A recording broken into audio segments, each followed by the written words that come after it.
Si vous êtes en train de penser à quitter votre maison pour vous en aller en résidence de retraite ou encore que vous magasinez une place pour vos parents, ceci va beaucoup vous intéresser parce que ça pourrait vous coûter pas mal plus cher que vous pensez. Qu'est-ce qu'on facture? La prise de tension, la prise de glycémie, les gouttes pour les yeux, les crèmes pour le corps ou des choses comme ça. Il y a de la grogne dans ces soi-disant tout inclus avec beaucoup d'extras. Ce sur quoi, en fait, qu'on se sent pas correct, c'est des entourloupettes pour aller nous soutirer un peu d'argent ici, un petit peu d'argent là. Pas de bon sens, ça n'a pas de bon sens. Arrêtez de charrier et de nous exploiter comme ça, c'est clair? Est-ce que la sécurité promise dans le discours de vente est toujours au rendez-vous? Les caméras, bien, si on les regarde pas, ça sert à rien. On dit c'est inacceptable. Ces propriétaires de résidences privées disent qu'ils ont besoin d'aide, qu'ils veulent plus d'argent public. Mais ils font combien de profit au fait? À un moment donné, il va falloir que les résidences ouvrent leurs livres, là, parce qu'on ne peut pas avoir le beurre puis l'argent du beurre. Ici Marie-Maude Denis, bienvenue à Enquête.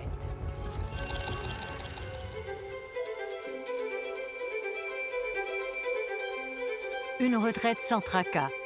Fini la pelouse, l'entretien de la maison, le fardeau des repas. La vie à l'hôtel au quotidien. C'est le rêve vendu dans les publicités de résidences privées pour aînés. C'est la sécurité. C'est la sécurité, autrement dit, de tomber malade, puis à la maison, de tomber tout simplement par terre puis se blesser. Au Québec, il y a plus de 1700 résidences privées pour aînés. Des établissements à but lucratif qu'on appelle couramment des RPA. La moitié des RPA au pays est au Québec. Le modèle est québécois et il a du succès. Ma femme était moins... avait besoin de moins faire la cuisine. Et puis moi, je venais d'avoir cet accident-là. Alors, on m'a dit, on va regarder ça avant d'être rendu trop loin. Plus de 131 000 retraités ont fait le choix d'y vivre. C'est presque une personne sur 5 parmi la population de 75 ans et plus. Mais leur confort a un prix.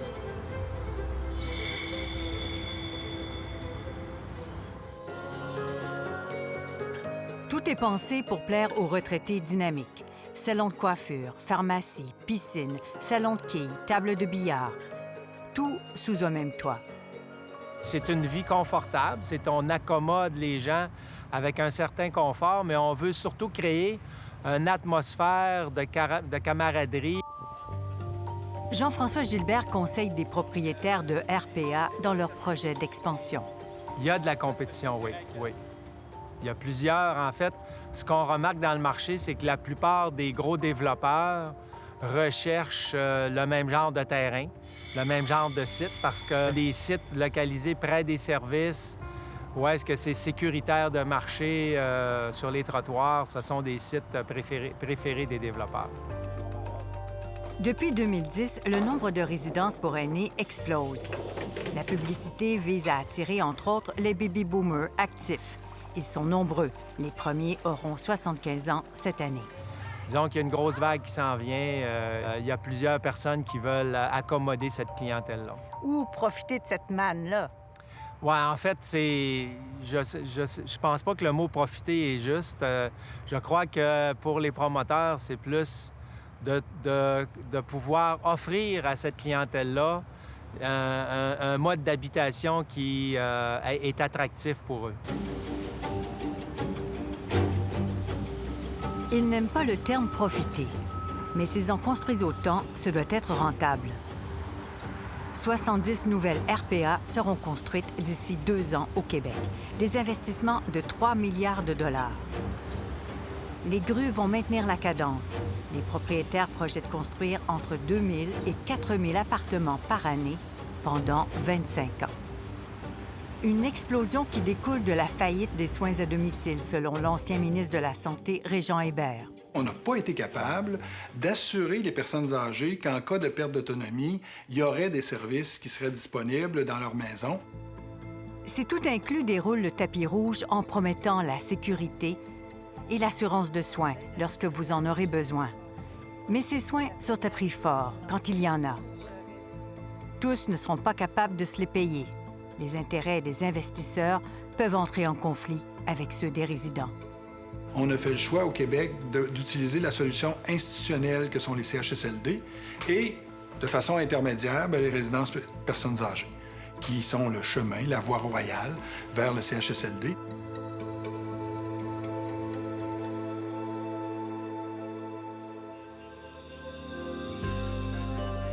Cinq grands développeurs dominent ce marché. Ils ont des établissements au Québec, mais aussi au Canada et aux États-Unis.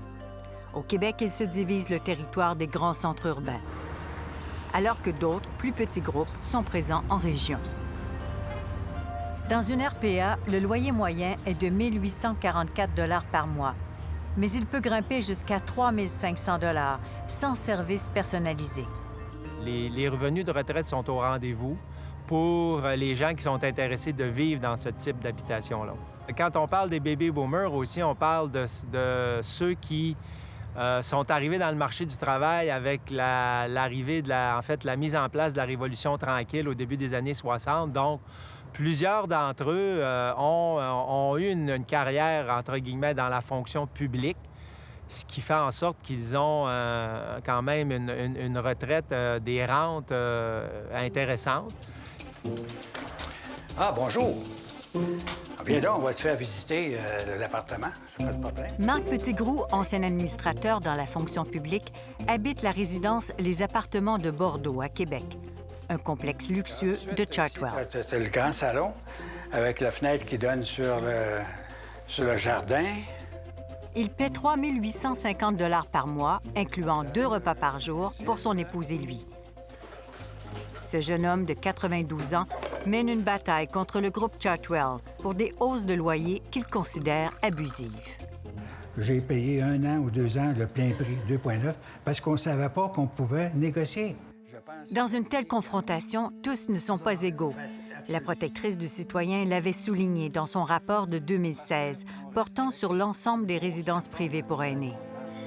Le locataire qui se plaint vise une entreprise ou un individu dont il dépend chaque jour pour des soins qui lui sont indispensables. En pareil contexte, des locataires craignent d'être la cible de représailles.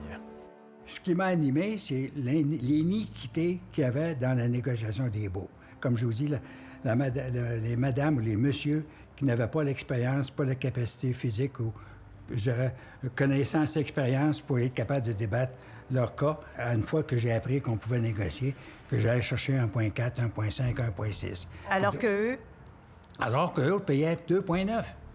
Puis tous ceux qui ne savaient pas et qui n'avaient pas les forces, c'est ça que je trouvais ça pas correct. En 2018, avec 10 autres résidents, Marc Petitgrou conteste devant le tribunal administratif du logement. Chartwell et les locataires s'entendent finalement en coulisses pour une augmentation de 1,5 %. Ce taux est approuvé par le tribunal, mais ce n'est pas la fin de l'histoire. À chaque année, tout est à recommencer. Malgré les tourments et le stress, nouvelle contestation en 2019. Cette fois, ils sont 46 résidents. L'ancien sous-ministre, Michel Duchesneau, joint les rangs. Vous subissez des représailles? On les horripile à l'extrême, là. C'est pas bien de notre part, là, de briser le parti comme ça. On vous le fait sentir? Bien sûr. Peu de temps après leur contestation, le prix des repas à la carte a grimpé de 20 % à la résidence. Une hausse abusive pour Michel Duchesneau. Il dépose une plainte au Centre intégré de santé et services sociaux de Québec. Après examen, le commissaire admet que la hausse est notable, mais légale. La RPA a le droit d'augmenter les coûts des services à la carte à tout moment. La résidence nie exercer des représailles et soutient que les augmentations de loyer sont raisonnables en raison des hausses du coût des salaires, de la nourriture et des fournitures. Ils nous donnent des promesses de services, d'infirmerie, de repas à la manger, d'animation. Puis le personnel concerné, à mon avis, est très correct. Puis ce sur quoi, en fait, qu'on se sent pas correct, c'est des entourloupettes pour aller nous sortir un peu d'argent ici, un petit peu d'argent là. Ça pas de bon sens. Ça n'a pas de bon sens. Oui, il faut que vous soyez rentable. Il faut que vous ayez le rendement sur votre capital investi. Mais arrêtez de charrier et de nous exploiter comme ça. C'est clair? Au retour, on va vous montrer qu'au moment où on en a le plus besoin, en perte d'autonomie, les services coûtent de plus en plus cher. Pour mettre tes bourses, tes chaises, monter ton manger en haut, c'est à 5 pièces de jour, mais c'est monté. Vous avez entendu M. Petitgros avant la pause qui parlait d'entourloupettes. Il faut regarder le modèle d'affaires de ces résidences privées. Elles sont là pour faire du profit. Et quand c'est ça qui compte, il n'y a rien de gratuit. J'ai déménagé à Cité-Jardin après que mon mari a décédé, 2 ans après. Je partais d'une grande maison, 3 chambres à coucher, puis un haut, un bas, un sous-sol, tout fini. C'était beaucoup pour moi, puis j'avais pas de besoin de ça. À 84 ans, Laurette Dumais est en pleine forme. Merci, mon Dieu, j'ai la santé, parce que si j'avais pas la santé, je le ferais pas, là. Mais je sais qu'un jour, ça va venir, mais dans le moment, je me dis, grouille ou rouille. Fait que je veux pas rouiller tout de suite, fait que je grouille. Madame Dumais habite la résidence Cité-Jardin à Gatineau. Aujourd'hui, elle prépare des tartes qu'elle partagera avec des voisins. Je suis reconnue à Cité-Jardin comme Madame Dumais, qui aide à tout le monde, puis elle fait tout. Surtout les personnes seules, les personnes qui ne peuvent pas se déplacer, les personnes qui n'ont pas de famille. Pour aider ses voisins, elle fait des ménages, lave leurs vitres, organise des activités. Mais surtout, elle s'occupe au quotidien du bien-être de Janine Langevin. J'étais sa voisine, et puis comme de raison, je m'apercevais qu'elle avait besoin de l'aide. Et puis, ça a commencé qu'elle ne pouvait plus faire ses lavages. Puis moi, comme je me servais de la laveuse chasseuse dans le passage, qu'il la porte juste à côté de moi, et puis, elle avait beaucoup de difficultés à faire son lavage. Ça n'avait plus de bon sens, elle prenait trop de temps, puis ça fait que là, j'ai pris en charge.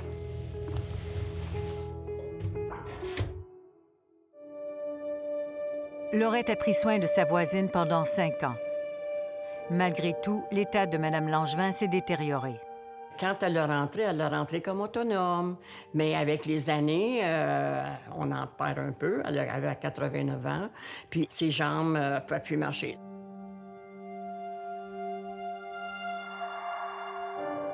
J'allais le matin, j'allais lui donner à déjeuner. Puis ensuite, bien là, elle pouvait manger toute seule, s'habillait toute seule. La seule chose, c'est qu'elle avait besoin des bas supports. Ça, j'allais lui mettre ses bas supports à tous les matins. J'allais lui enlever le soir. Les services de soutien à domicile de CLSC sont offerts aux résidents des RPA.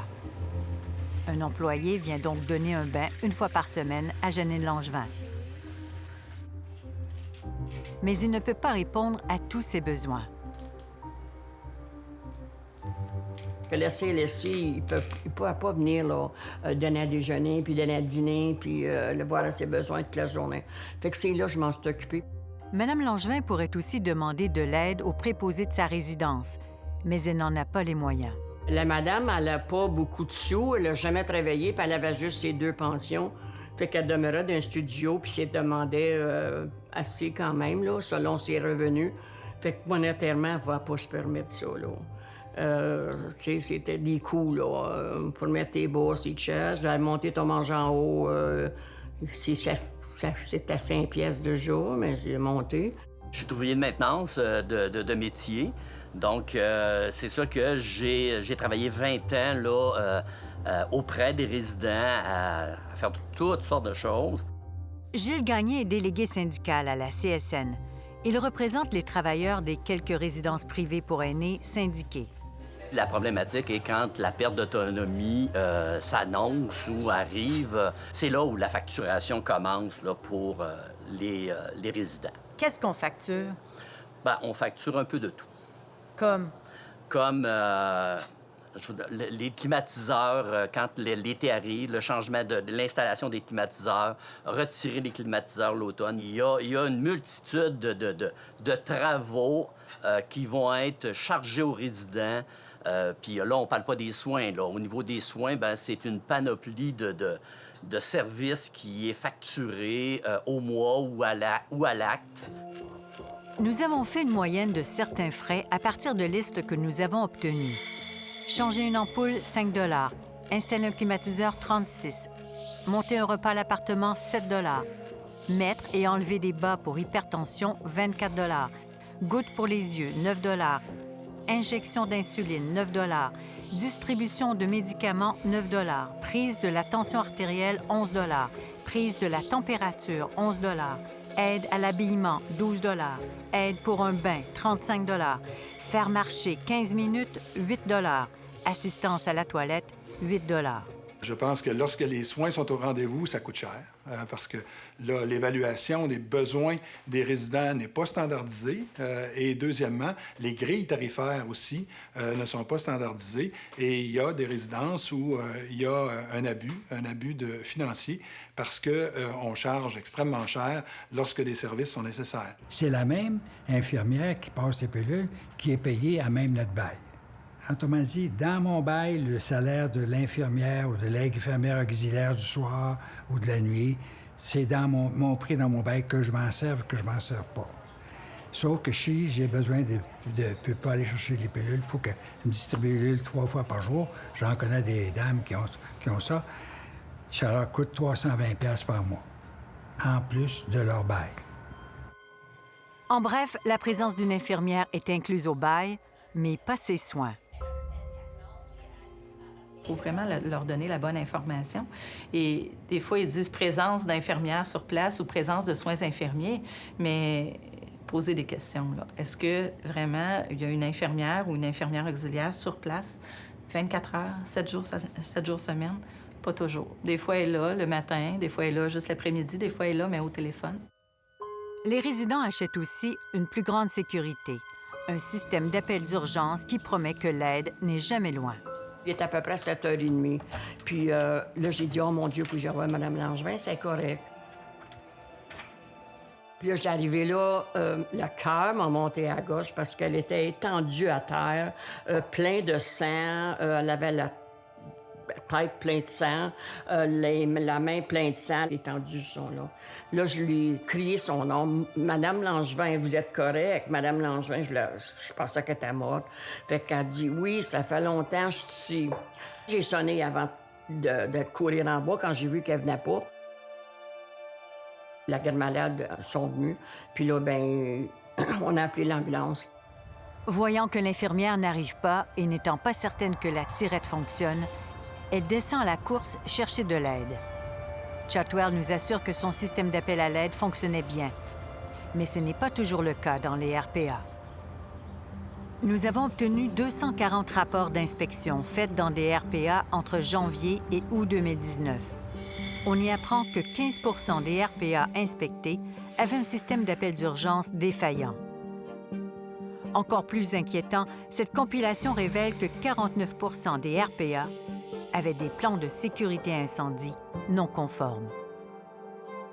Le décès de Mme Worley Hutt du CEP démontre que même dans une résidence haut de gamme comme le Luxe Gouverneur, la sécurité peut être défaillante.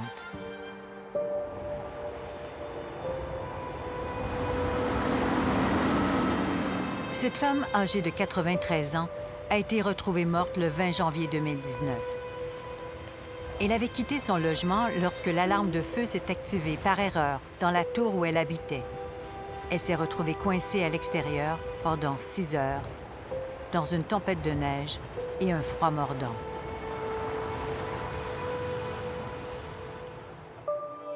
Les caméras, bien, si on ne les regarde pas, ça ne sert à rien. Il y a une porte où on entend l'alarme, mais si on entend l'alarme, on la réarme, on ne regarde pas de l'autre côté. Si on dit qu'on a fait le démembrement et on ne l'a pas fait, ça commence à faire beaucoup de problèmes. On dit que c'est inacceptable. La famille du CEP poursuit la résidence pour 1 250 000 $, alléguant de la négligence et des lacunes dans le protocole de sécurité incendie. Bien, de ne pas avoir assumé ce qu'ils avançaient comme publicité, à savoir cet endroit est très sécuritaire. Les personnes qui sont ici, on prend soin d'elles. Tout est là, tout est en place. Alors, de façon évidente, ça n'a pas été le cas. La résidence réserve ses commentaires pour le procès, mais tient à préciser que la sécurité et le bien-être de ses résidents a toujours été et demeurera sa priorité. Heureusement, l'histoire se termine bien pour Mme Langevin, qui vit aujourd'hui dans un CHSLD où son ancienne voisine lui rend visite. Vous l'avez vu, hein, ça prend des sous pour vivre en résidence privée. Et là, vous allez voir qu'il vaut mieux aussi être en santé. Notre enquête se poursuit après la pause. Le préposé peut avoir 50 personnes à administrer un médicament à l'heure du souper. Les risques d'erreur sont quintuplés, là. Beaucoup de gens font le choix de quitter leur maison et de s'établir en résidence privée en pensant au jour où ils seront plus capables de s'occuper d'eux-mêmes. Mais le personnel en résidence, il n'est pas toujours là. Dans leur présentation en ligne, les RPA offrent des images générées par ordinateur d'une clientèle rêvée, de jeunes retraités fringants. Mais dans les faits, près de la moitié des gens qui habitent dans une RPA ont 85 ans et plus. 40 des RPA se sont donc adaptés au vieillissement de leur clientèle en ajoutant des unités de soins, des unités fermées pour des gens avec des pertes cognitives et même des soins palliatifs. On a des résidences privées où est-ce qu'il n'y a aucun professionnel de la santé. C'est-à-dire, on a décidé qu'il y avait des non-professionnels qui sont des préposés, pour la plupart du temps, et qui donnent des soins, mais des soins infirmiers. On ne compte que 3 000 infirmières et infirmières auxiliaires à l'emploi dans les 1 700 résidences. Pour pallier cette pénurie, le ministère de la Santé a amendé en 2003 le Code des professions pour donner aux préposés plus de responsabilités. C'est inquiétant de savoir qu'il y a des gens avec peu de formation qui peuvent administrer des médicaments tels que du Dilaudid, de la morphine, de l'insuline, qui sont des médicaments à haut risque de préjudice, donc pour une clientèle aussi de plus en plus en perte d'autonomie. On ne leur demande pas de connaître ce qu'ils administrent. On leur demande d'administrer des médicaments. L'Ordre des infirmières auxiliaires lève le drapeau rouge depuis 5 ans. Il demande au gouvernement d'obliger les RPA à maintenir du personnel infirmier sur tous les quarts de travail. Lorsqu'on arrive dans un grand groupe, donc collectif, où est-ce que le préposé peut avoir 50 personnes à administrer un médicament à l'heure du souper, les risques d'erreur sont quintuplés, là. C'est exponentiel là, de comment que ça peut arriver. L'erreur est humaine, mais il faut savoir aussi comment agir lorsqu'il y a une erreur de médicament. Non seulement les préposés sont débordés, mais ils n'ont pas tous suivi une formation de base. Le préposé a 1 an pour aller suivre sa formation. Donc, de secourisme, de principe de déplacement sécuritaire des bénéficiaires, et il y a le RCR, la réanimation cardio-respiratoire. Oui, il y a une situation dangereuse. Parce que, en plus, c'est que souvent, le préposé ne fera pas une année entière. Il va changer d'endroit, et là, il va aller travailler ailleurs. Et probablement que la formation, il ne la suivra jamais, là. La Fédération des préposés aux bénéficiaires déplore également le manque de formation. Mais elle soutient que la pénurie d'infirmières n'est pas prête de se résorber et qu'il est illusoire d'espérer plus de personnel infirmier dans les RPA. C'est bien, Mme Langevin. Vous êtes bonne. Après une longue carrière comme infirmière dans le réseau public, Liette Jalbert accepte un poste dans une RPA. Bien, la première impression était bonne, parce que sinon, je serais pas allée. Les aménagements étaient beaux, les chambres étaient grandes, avec chacun une salle de bain privée pour chaque personne. Liette Jalbert est alors directrice des soins infirmiers dans une grande RPA qu'elle préfère que nous ne nommions pas. Elle n'a pas tardé à déchanter. On travaille avec une philosophie de soins.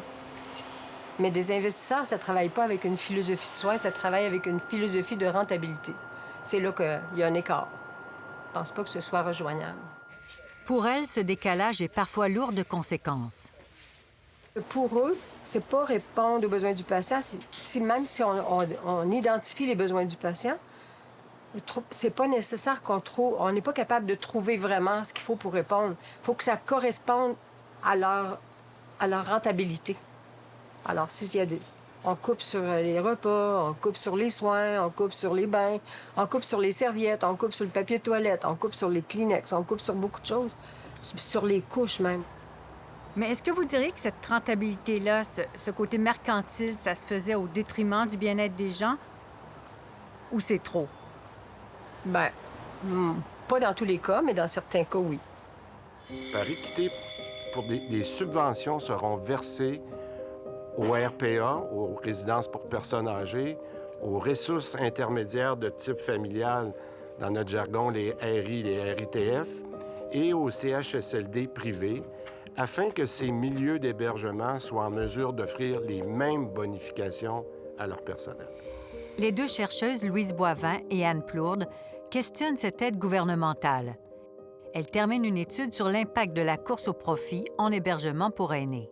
Mais là,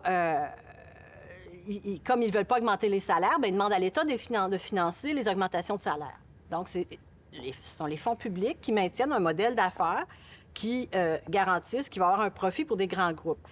Les fonds publics ne sont pas censés être destinés à ça.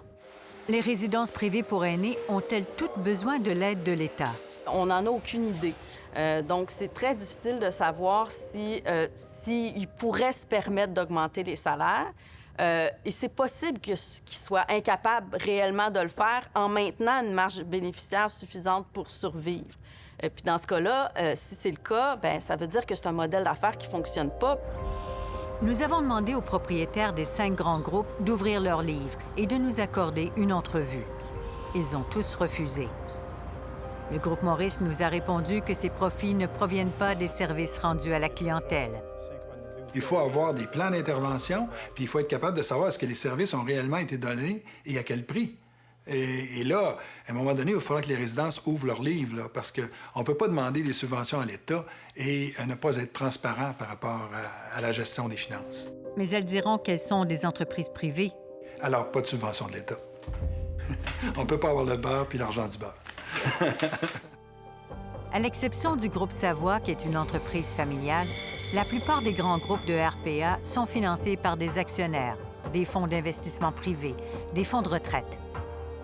Des propriétaires invoquent des ententes de confidentialité pour taire le nom de leurs investisseurs. Des investisseurs qui sont à la recherche de bons placements. Jean-François Gilbert n'a pas accès aux états financiers des grands joueurs, mais il a une bonne idée des rendements annuels. Le rendement courant, donc le rendement annuel, là, peut varier entre... ça dépend des années puis des compagnies, mais généralement, ça va varier entre 7 et 10 Il y a quelques-uns qui dépassent un peu le 10 mais je vous dirais que ça se situe pas mal dans cette fourchette-là. Un taux de rendement annuel entre 7 et 10 pour la plupart. Le groupe Sélection Retraite tient à préciser que le sien est plutôt de l'ordre de 6 Ces rendements seront-ils suffisants pour satisfaire les investisseurs? Les résidents risquent-ils d'en faire les frais? J'imagine que les propriétaires vont essayer de hausser leur loyer en conséquence. Maintenant, il reste à voir si la réceptivité de la hausse de loyer par les locataires va être au rendez-vous. Pour faire passer la pilule d'une hausse de loyer, le Regroupement québécois des résidences pour aînés demande au gouvernement de bonifier les crédits d'impôt dont bénéficient les résidents. Le gouvernement est complice jusqu'à un certain point parce qu'avec les crédits d'impôt pour maintien à domicile, à 80 des gens qui réclament le crédit d'impôt pour maintien à domicile, c'est des gens qui vivent en résidence privée. Pourquoi? Parce que les résidences aident les personnes à réclamer ce crédit d'impôt-là et même l'escomptent, dans certains cas, dans le coût du loyer. Alors, il y a une subvention déguisée de l'État dans les résidences pour personnes âgées. Bonjour, M. Pronovo, c'est Manon. Non seulement les salaires doivent être augmentés, mais pour Julie Saint-Germain, il faudra embaucher du personnel. Tout dernièrement, là, on a vu 2 infirmières auxiliaires de jour pour 222 résidents, avec en plus la supervision des préposés qui administrent les médicaments. C'est quand même une lourde tâche là, pour 222 résidents semi-autonomes. 200 résidents et plus, c'est 4 personnes. Le seuil minimal est de 4 personnes. Mais on devrait parler plutôt d'un seuil optimal. Dans ce milieu-là, il n'y en a pas de normes. Quelle est la présence d'infirmières, par exemple? Quelle est l'évaluation qu'on devrait faire des gens qui habitent dans ces résidences-là? Il y a dans le réseau public des outils standardisés qui permettent d'évaluer les besoins des personnes et de pouvoir faire un plan d'intervention. Dans les résidences privées, c'est loin d'exister, c'est loin d'être la norme. Il y a quelques résidences qui ont des hauts standards, mais c'est pas le lot de toutes. Au retour, on vous parle de ces résidences qui acceptent des patients qui ont besoin de beaucoup trop de soins pour leur capacité. Le personnel n'était pas formé, ça m'apparaissait assez clair. Il n'y avait pas de sécurité. Pour les proches des aînés qui vivent en résidence, c'est souvent une paix d'esprit de penser que son parent est bien, en sécurité. Mais quand il arrive un incident et que c'est l'omerta sur les circonstances, on peut se poser de sérieuses questions sur les comptes que ces résidences ont à rendre. La coroner Francine Danet a enquêté sur les circonstances d'au moins 25 décès dans des RPA en 2 ans. Le décès de Germaine Labelle l'a troublée. Pour moi, une personne âgée qui meurt, c'est un fait de la vie, c'est un fait attendu. Pourquoi est-ce que cette dame-là a souffert ce nombre d'heures-là avant d'être enfin soulagée? C'est ce qui m'a préoccupée, c'est ce qui me consternait. Germaine Labelle habitait un joli 4,5 à la résidence Château de l'Île à Gatineau. Ses enfants lui rendent visite plusieurs fois par semaine et constatent en 2011 que son état se dégrade. Ma mère avait perdu, toute orientation spatio-temporelle. Le temps, se repérer dans l'espace, elle n'était plus capable. Elle était plus capable. Ça fait que c'est là qu'ils ont suggéré qu'elle aurait plus de soins appropriés au 4e étage, qui était assez récent. En 2016, elle déménage donc à l'unité de soins de la résidence de l'Île, appartenant au même propriétaire. Elle allait avoir un meilleur suivi de la part de l'infirmière. C'était supposé être ça. Ses médicaments allaient lui être donnés. Elle ne pouvait plus toucher à ses médicaments elle-même. Bien, il la surveillait également, en principe. Ses déplacements... Ce suivi a un coût, ici comme dans toutes les RPA. À chaque tranche de 1 heure de soins, on parle d'environ 1 000 par mois. Donc, une personne qui a besoin de 2 heures soins par jour va payer 2 000 de plus par mois, donc un 4 000 3 500 4 000 4 500 par mois. Germaine Labelle avait besoin d'aide pour manger, se vêtir et se lever. Le personnel n'était pas formé, ça m'apparaissait assez clair. Il n'y avait pas de sécurité. Puis je pense qu'il n'y avait pas suffisamment de personnel pour faire manger tous ces gens qui étaient incapables de manger eux-mêmes. On faisait exprès pour y aller à l'heure des repas, donc on la faisait manger. Puis là, quand on la faisait manger, elle mangeait bien, puis elle buvait. Puis là, quand on n'était pas là, bien là, ils nous disaient, on leur demandait, « Ah oui, elle a bien mangé, elle a bien mangé. » Mais on voit bien que non. Il était supposé aussi lui couper sa nourriture. On arrivait des fois, c'était pas coupé. La viande était entière comme ça dans son assiette. Leurs soupçons ont été confirmés lorsque leur mère est amenée à l'urgence en mars 2018. Elle est dans un état de dénutrition et de déshydratation avancée. Pourquoi qu'on a laissé aller cette situation-là et que ça a pris l'hôpital pour intervenir? Et quelle réponse vous avez eue à ça? J'en ai pas de réponse, là. J'en ai pas de réponse. La résidence de l'Île nous a répondu qu'il arrive que des patients refusent de manger. Est-ce que vous pensez qu'on prenait le temps de la faire manger? Une bouchée par-ci, par-là, moi, je pense. C'est ce qu'il faisait. J'ai déjà remarqué qu'il se promenait, là, puis « Ah, madame, mangez », puis là, il donnait une bouchée, il passait à l'autre patient. Je ne sais pas combien de fois il faisait le tour. De retour à sa résidence, son état s'aggrave. En juillet, Germaine Labelle fait une chute. Le matin, elle allait bien, fait sa toilette avec les préposés, s'habille, elle est debout. Une demi-heure, 3/4 d'heure après, sa dame de compagnie arrive. Tout d'un coup, elle est super souffrante. Bon, Bien, moi, j'ai reçu un téléphone, tout simplement, le matin, assez tôt. C'était de sa dame de compagnie qui venait pour lui donner un bain, justement. Puis là, ma mère était couchée, puis elle semblait vraiment souffrante. Puis elle disait qu'elle pouvait pas bouger, pouvait pas se lever. À 3 heures, un préposé la voit parce qu'il se fait dire « Ouais, Madame Labelle va pas bien ». Il va la voir, puis il dit « Elle va vraiment pas bien, je pense qu'il faut qu'on appelle une ambulance ». L'ambulance n'est appelée jusqu'à seulement à 6 heures et quelques, je pense 6 heures et 7, 3 heures plus tard. À l'urgence, on nous a dit que ma mère, moi, je ne savais pas, je suis restée tellement stupéfaite qu'elle avait le bassin fracturé. Germaine Labelle meurt 8 jours plus tard, en état de dénutrition sévère et déshydratée. Elle a également une plaie de pression au coccyx et une fracture du rameau pubien. La coroner ouvre une enquête parce qu'elle trouve les circonstances suspectes. Elle veut savoir ce qui est arrivé. Comment Mme Labelle s'est-elle blessée? Il n'y a aucun rapport d'accident, pas de note au dossier. La coroner fait face à un mur de silence. Des chutes en résidence pour personnes âgées, dans les domiciles, dans les CHSLD, dans les hôpitaux, il y en a à tous les jours. Ça fait partie d'un fait de la vie. Alors pourquoi cacher un événement que je qualifierais de presque pas banal, parce que c'est pas banal, parce que ça a causé un décès, mais un événement qui arrive. Qu'on nie, on nie le déni aussi. total, c'est le déni total. Il n'y a personne, non, votre mère n'est pas tombée. Bon, il y a 4 médecins qui nous ont dit qu'elle s'était fracturé le bassin, qu'elle ne pouvait pas se relever seule. Ça a pris quelqu'un pour la relever, la mettre dans son lit. Mais c'est qu'on la fout dans son lit, en plus, mais on ne prévient personne, puis on la laisse là. C'est ça. Elle n'avait pas à souffrir comme ça. C'est sûr que notre mère, je veux dire, serait morte d'une autre façon. Mais entre le fait qu'elle soit tombée, puis se prendre ça comme si c'était n'importe quoi, la couche dans son lit, puis c'est fini, puis on n'en parle pas. Il y a un registre des incidents-accidents, mais il n'y a aucune obligation de divulgation à l'établissement qui fait la certification, qui est le CIS ou le CIUS. Donc, les incidents-accidents ne sont pas comptabilisés.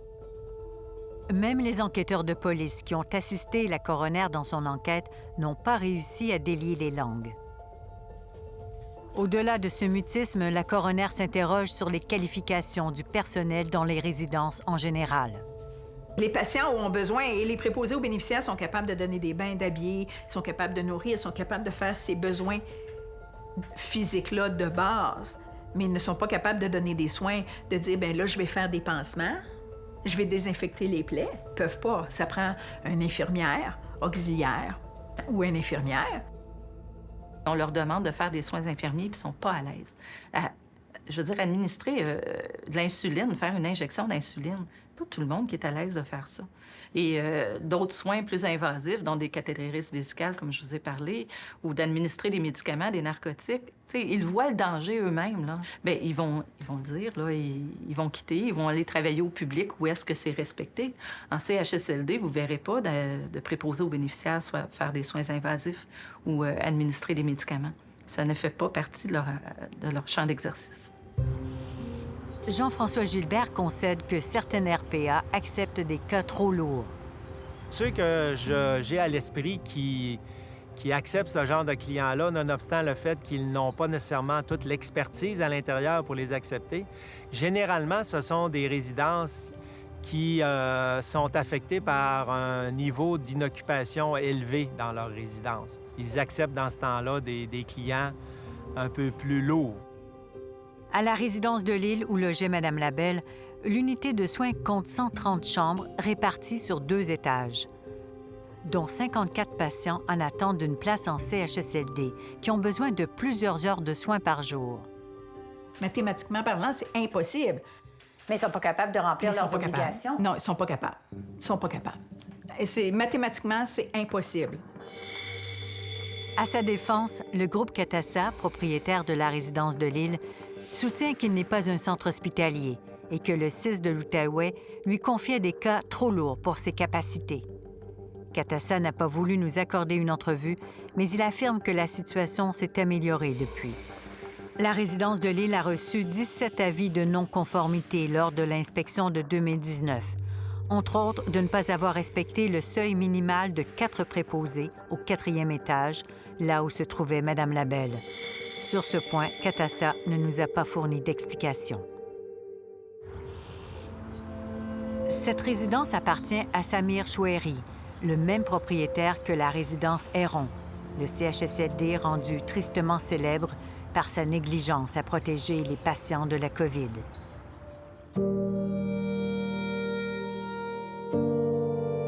Selon un sondage de la firme Léger de 2017, 94 % des résidents de RPA sont satisfaits. Je pense que la génération avant, la génération des bébés boomers, qu'on appelle la génération silencieuse, est plus charmée par ce genre de modèle-là. Ils ont vécu à une époque où c'était difficile et là, ils ont l'impression qu'une fois qu'ils sont rendus dans le grand âge, bien là, ils peuvent profiter plus volontiers d'un milieu qui leur apporte sécurité et qui leur apporte activité, etc. Donc, cette génération-là, je pense, a été séduite par ce chant des sirènes. Je suis pas sûr que les bébés boomers qui suivent après vont être aussi séduits par ce modèle-là. Je pense que les bébés boomers vont vouloir continuer à vivre chez eux de façon indépendante, de façon mieux intégrée dans la société. Pour Régent Hébert, le prix à payer pour que des aînés vivent comme à l'hôtel est très cher payé, sans compter leur héritage qui part en fumée, qui ne sera pas transféré aux enfants. Au-delà du choix qu'ils font, il est important pour lui de s'assurer maintenant que leurs droits soient respectés, que ces milieux de vie soient mieux encadrés, même si la génération silencieuse, comme on l'appelle, l'est de moins en moins. Pour l'année 2018-2019, les commissaires aux plaintes du Québec ont reçu 850 plaintes de résidents de RPA et de leurs familles, un phénomène qui est à la hausse selon les commissaires. Michel Duchesneau signe sa 2e lettre de doléance à la commissaire aux plaintes. Un résident d'une RPA qui se questionne encore sur la vulnérabilité des aînés, considéré comme une marchandise qui doit générer un maximum de profit.